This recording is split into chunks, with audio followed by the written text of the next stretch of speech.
ಇಷ್ಟೊತ್ತಿಗಾಗಿ ಅವಳು ಬಂದು ನನಗೆ ನಮಸ್ಕರಿಸ್ತಾ ಇದ್ದಳು ಅನ್ನುವಂಥ ನಿರೀಕ್ಷೆಯಲ್ಲಿಯೇ ನಾನಿದ್ದದ್ದು. ಯಾಕಂದ್ರೆ ಅವಳಿಗಾದ್ರೂ ಅಷ್ಟೇ ನನ್ನ ಕರೆ ಇಷ್ಟೊತ್ತಿಗೆ ಬರ್ತದೆ ಅನ್ನೋ ನಿರೀಕ್ಷೆಯಲ್ಲೇ ಇದ್ದವಳು. ಬಹುಶಃ ನಾನು ಕರೀತೇನೆ ಅಂತ ಗೊತ್ತಿರಬೇಕು, ಅದಕ್ಕೆ ಒಳಗೆ ಸಿದ್ಧತೆಯಲ್ಲಿ ಅವಳು ಇದ್ದಾಳೆ ಅಂತ. ಅಷ್ಟು ಸಿದ್ಧ ಆಗಿ ಬರಬೇಕು ಅನ್ನೋದ್ರಲ್ಲಿ ಇಷ್ಟು ಹೊತ್ತಾಗುತ್ತಾ ಬರುವಾಗ. ಹಾಗಾದ್ರೆ ಓ ಮದನ ಮಂಜರಿ, ನಾ ಕರೆ ಕಳಿಸಿದ್ದು ಇದೊಂದು ಕೇವಲ ಸೂಚನೆ ಮಾತ್ರ. ನಾನು ಕರೆ ಕಳಿಸ್ತೇನೆ ಅಂತ ನಿಮಗೆ ಮೊದಲೇ ಗೊತ್ತಿತ್ತು. ನಾವು ಹೊಸದಾಗಿ ಮದುವೆ ಆಗಿದೆ ಅಲ್ವಾ? ಹೌದು. ನಿಮ್ಮ ಕರೆ ಎಷ್ಟೊತ್ತಿಗೆ ಬರುತ್ತದೆ ಎಂಬ ನಿರೀಕ್ಷೆಯಲ್ಲಿ ಇದ್ದವಳು ನಾನು. ಅದು ಹಾಗೆ ಅಂತೆ, ಹೊಸದಾಗಿ ಮದುವೆ ಆಗುವಾಗಲೆಲ್ಲ ಯಾವಾಗ ಗಂಡ ಕರೀತಾನೆ ಅಂತ ಅನಿಸುದು, ಮತ್ತೆ ಮತ್ತೆ ಸಮಯ ಆಗ್ತಾ ಹೊತ್ತ ಗಂಡ ಯಾಕೆ ಕರೀತಾನೆ ಅಂತ ಆಗುದು. ನೀವು ಕರೆದ ಹಾಗೆ ಕಿವಿಯಲ್ಲಿ ಕೇಳಿಸಿದ್ದು, ಮತ್ತೆ ತಡ ಮಾಡಲಿಲ್ಲ. ನೀನು ತಡ ಮಾಡಲಿಲ್ಲ? ಇಲ್ಲಪ್ಪ, ನೇರವಾಗಿ ನಿಮ್ಮ ಸನಿಯಕ್ಕೆ ಬಂದು ನಿಂತೇನಲ್ಲ. ಅಲ್ಲ, ನನಗನ್ನಿಸುದು ತಡ ಮಾಡಲಿಲ್ಲ ಅಂತಲೇ ಇಷ್ಟು ಹೊತ್ತಾಯ್ತು. ನೀ ತಡ ಮಾಡಿದ್ದೇ ಹೌದಂತಾದ್ರೆ ಎಷ್ಟು ಹೊತ್ತಾಗ್ತಿತ್ತು? ಅಲ್ಲ, ಹೇಳ್ಬೇಕು, ಹೊರಡುವಾಗ ತಡ ಆಗುದು ನಿಮ್ಗೆ. ಯಾಕೆಂದ್ರೆ ನೀವು ಎಲ್ಲಿ ಹೊರಡುವಾಗ ಪ್ರಸಾದನ ಕಲೆಯನ್ನು ಮುಖಕ್ಕೆ ಒರೆಸಿಕೊಂಡು ಒತ್ತು ಮಾಡುದುಂಟಲ್ಲ, ನಾನಷ್ಟು ಒತ್ತು ಮಾಡುದಿಲ್ಲ. ಯಾಕೆಂದ್ರೆ ನನಗೆ ಅಗತ್ಯ ಇಲ್ಲ ಅಂತ ಕಾಣಿಸುತ್ತೆ.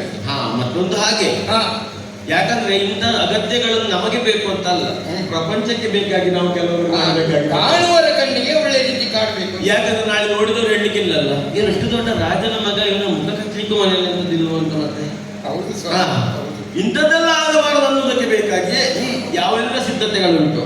ಒಬ್ಬ ಅರಸನ ಮಗನಾಗಿ ಒಬ್ಬ ಯುವರಾಜನಾಗಿ ಏನು ಹೊಂದಬೇಕು. ಹೌದು ಸ್ವಾಮಿ. ನೋಡಿದ್ಯಾ ಬದುಕು ಎಷ್ಟು ಅನಂತ ತಿರುವುಗಳಾಗಾರ ಅಂತ ಹೇಳಿದ್ರು. ಎಲ್ಲಿಯ ಮದನ ಮಂಜರಿ, ಎಲ್ಲಿಯ ಪ್ರವೀರ. ವಿಶೇಷ ಅಲ್ವಾ? ಎತ್ತಣ ಮಾಮರ ಎತ್ತಕ್ಕೆ ಹೋಗಿದೆ. ನಾನು ನಿನ್ನನ್ನು ನೋಡುವಾಗ ನಾನು ಒಮ್ಮೊಮ್ಮೆ ಕಾಣುವುದು, ನಿನ್ನಲ್ಲಿರುವ ಗುಣ ಸ್ವಭಾವಗಳೆಲ್ಲ ನಮ್ಮ ಅಮ್ಮನಿಗಿಂತ ಹೆಚ್ಚು ಭಿನ್ನವಾಗಿ ಇಲ್ಲ ಅಂತ. ಒಂದು ನಾನು ಸಂಶೋಧನೆ ಮಾಡಿದ್ದೇನೆ, ಹೊಸದಲ್ಲೇ ಕಂಡುಕೊಂಡ್ರೆ. ಹೌದು, ಅಂದ್ರೆ ಬದುಕಿನಲ್ಲಿ ಇಷ್ಟು ವರ್ಷದ ತಿರುಗಾಟದಲ್ಲಿ ನನ್ನೊಂದು ಸಂಶೋಧನೆ ಉಂಟು. ಇನ್ನು ಪ್ರಪಂಚದಲ್ಲಿ ಯಾರದನ್ನು ಮಂಡಿಸಲಿಲ್ಲ, ಮಂಡಿಸಿದ್ರೆ ನಾನೇ ಮಂಡಿಸಬೇಕು. ಲೋಕದಲ್ಲೆಲ್ಲ ಒಂದು ಮಾತುಂಟು, ಹೇಗೆ ಗೊತ್ತುಂಟ? ನನಗೆ ಮದುವೆ ಆಗಲು ಪೂರ್ವದಲ್ಲೇ ಹೆಣ್ಣಿನ ಬಗ್ಗೆ ತಿಳಿದುಕೊಂಡವರು. ಹೌದು, ಹೆಣ್ಣಿನ ಬಗ್ಗೆ ಗುಣದ ಕುರಿತಾಗಿ ಲೋಕದಲ್ಲೊಂದು ನಾಡುನುಡಿ ಉಂಟು. ಹೇಗೆ ಹೇಳು? ತಾಯಿಯಂತೆ ಮಗಳು ಅಂತ. ವಾಸ್ತವವಾಗಿ ನೋಡಿದರೆ ಹೆಚ್ಚಿನ ಅಂಶ ಯಾವ ತಾಯಿ ಹಾಗೆ ಹೆಚ್ಚಿನ ಮಗಳಂದಿರು ಇರುವುದಿಲ್ಲ. ನೀ ಪ್ರತಿಯೊಂದು ಮನೆಯಲ್ಲಿ ಹೋಗಿ ನೋಡು, ಆ ಮನೆಯ ಅತ್ತೆಯಂತೆಯೇ ಸೊಸೆ ಇರ್ತಾಳೆ. ಯಾವ ರಕ್ತ ಸಂಬಂಧ ಇಲ್ಲದಿದ್ರು ಅಡ್ಡಿಲ್ಲ, ಯಾವ ಗುಣ ಸಂಬಂಧ ಇಲ್ಲದೆ ಇದ್ರು ಅಡ್ಡಿಲ್ಲ. ಸೊಸೆಯ ಗುಣ ಸ್ವರೂಪಗಳಲ್ಲಿ ಅತ್ತೆಯ ಲಕ್ಷಣವೇ ಇರ್ತದೆ. ಬಹುಶಃ ದೇವರೇ ಅಂತವರನ್ನು ಹುಡುಕಿ ಸಿದ್ಧ ಮಾಡಿರ್ತಾರೆ, ಇಂಥವರು ಈ ಮನೆಗೆ ಬಂದು ಸೇರಬೇಕು ಅಂತ. ಅತ್ತೆ ಜೋರಾಗಿದೆ, ಸೊಸೆಯು ಅಂತವಳೇ ಆಗಿರ್ತಾರೆ. ಅತ್ತೆ ಒಳ್ಳೆಯವಳು, ಸೊಸೆಯು ಇದೆ. ನಮ್ಮಮ್ಮನನ್ನು ನೋಡುವಾಗ ನಿನ್ನನ್ನು ಪ್ರತ್ಯೇಕ ನೋಡಬೇಕು, ಇನ್ನು ನಿನ್ನನ್ನು ನೋಡುವಾಗ ನನ್ನಮ್ಮನನ್ನು ಪ್ರತ್ಯೇಕವಾಗಿ ನೋಡಬೇಕು. ಈಗಲೇ ಅಮ್ಮ ಹಾಗೆ ನೀವು ಕಂಡ್ರೆ ಇನ್ನು 4 ವರ್ಷದ ಮೇಲೆ ನಾವು ನೀವು ಜೊತೆಯಲ್ಲಿ ಹೋಗುವಾಗ ತಾಯಿ ಮಗ ಜೊತೆಗೆ ಹೋಗುತ್ತಾರೆ ಅಂತ ತಿಳ್ಕೊಳ್ಳಿಕ್ಕೆ ಆವಾಗ ನಮ್ಮ ಮಗ ಒಟ್ಟಿಗಿರ್ತಾರೆ. ಯಾಕೆಂದ್ರೆ ದುರದ್ರೂಪಿ ನೀವು ಕಂಡಾಗ ಸದಾಕಾಲ ಯುವಕರಂತೆ ಕಾಣುವರು. ನಾವು ಹಾಗಲ್ವಲ್ಲ, ನಮ್ಮ ಜೀವನದಲ್ಲಿ ಬದಲಾವಣೆ ಆಗುವುದು ಆಗ್ತಾ ಇರ್ತದಲ್ಲ ಹೆಂಗಸರಲ್ಲಿ. ಅದು ಅದಕ್ಕಾಗಿ ಹೆಣ್ಣು ಹೆಂಗಸಾಗಿ ಬದಲಾಗುವುದು. ಮದನ ಮಂಜರಿ, ನಿನ್ನನ್ನು ಕರೆಯುವರೆಯಿಂದ ಉದ್ದೇಶ ಏನು ಅಲ್ಲವಾ? ಮದುವೆಯಾಗಿ ಇಷ್ಟು ಸಮಯ ಆಗುತ್ತಾ ಬಂದರೂ ಪ್ರತ್ಯೇಕವಾದಂತಹ ಒಂದು ತಿರುಗಾಟಕ್ಕೆ ನಾವು ಹೋದವರು ಅಲ್ವೇ ಅಲ್ಲ.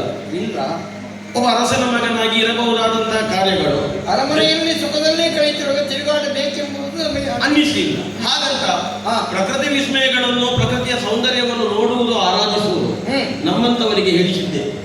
ಅದಕ್ಕೆ ಬೇಕಾಗಿ ಇವತ್ತು ನಿನ್ನನ್ನು ಕರೆದದ್ದು ನಾನು. ಸಂತೋಷವಾಯಿತು. ಇಬ್ಬರು ಜೊತೆಯಾಗಿ ನಮ್ಮ ಉಪವನದಲ್ಲಿ ಹೋಗಿ, ಉಪವನಕ್ಕೆ ಹೌದು, ಸ್ವಲ್ಪ ಹೊತ್ತಲ್ಲಿದ್ದು ವಿಹಾರ